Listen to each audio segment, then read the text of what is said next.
lo primero que una empresa tiene que hacer es ser consciente de los riesgos, y eso desde el punto de vista de la gestión se traduce en tener una evaluación de los riesgos.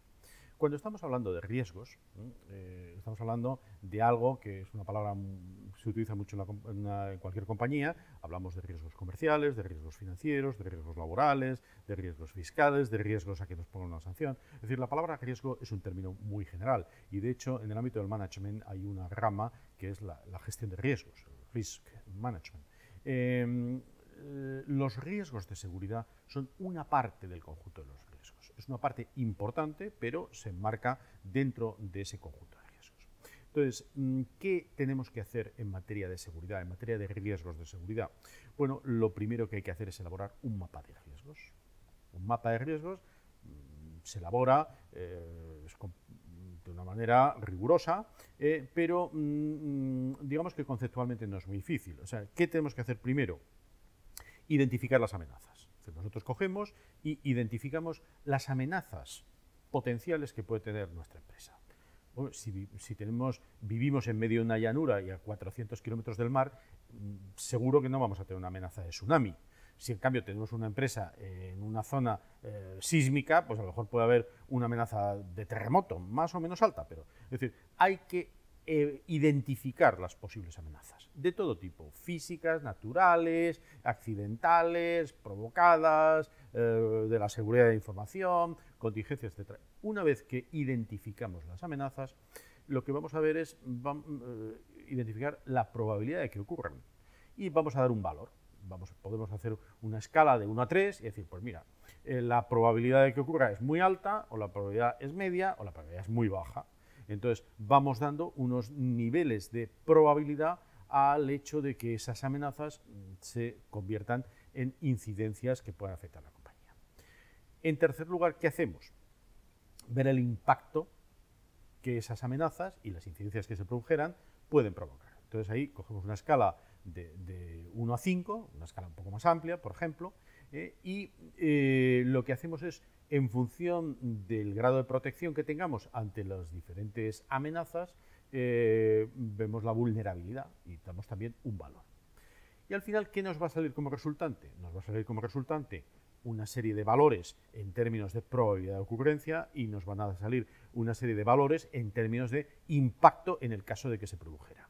Y de ahí vamos a sacar un listado de todas aquellas amenazas de incidencias que se convierten en más importantes para la empresa, porque o bien tienen una probabilidad muy alta de que ocurran, o bien tienen una incidencia muy grave en el caso de que ocurran, o una combinación de unos factores y otros. Tendremos ese listado, y a partir de ese listado ya la política de seguridad de la empresa definirá cómo quiere establecer su protección frente a esos riesgos, a esas amenazas.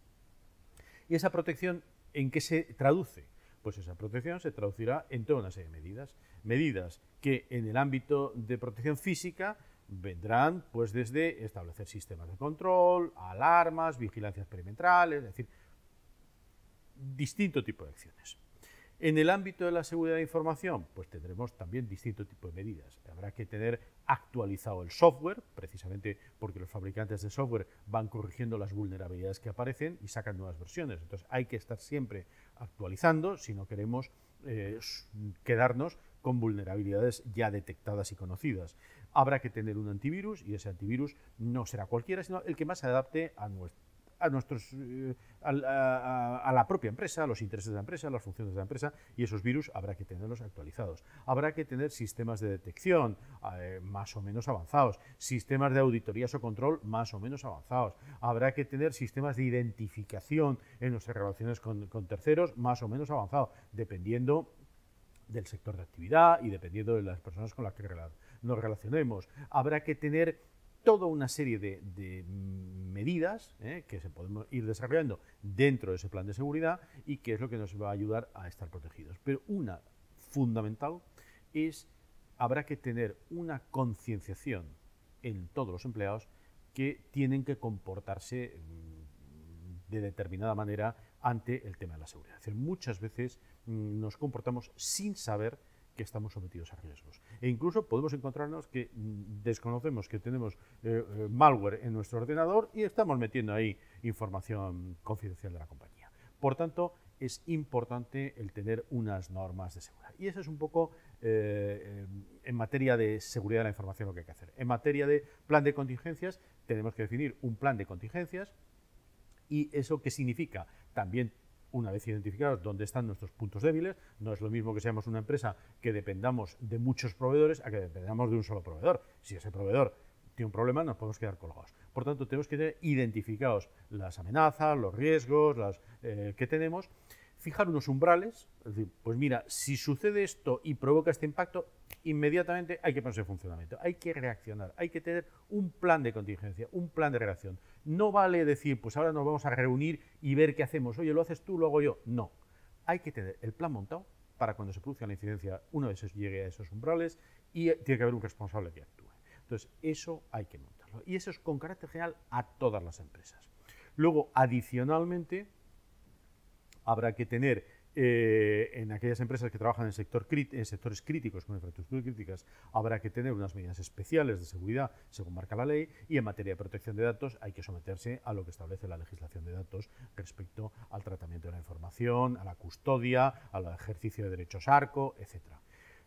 Pero para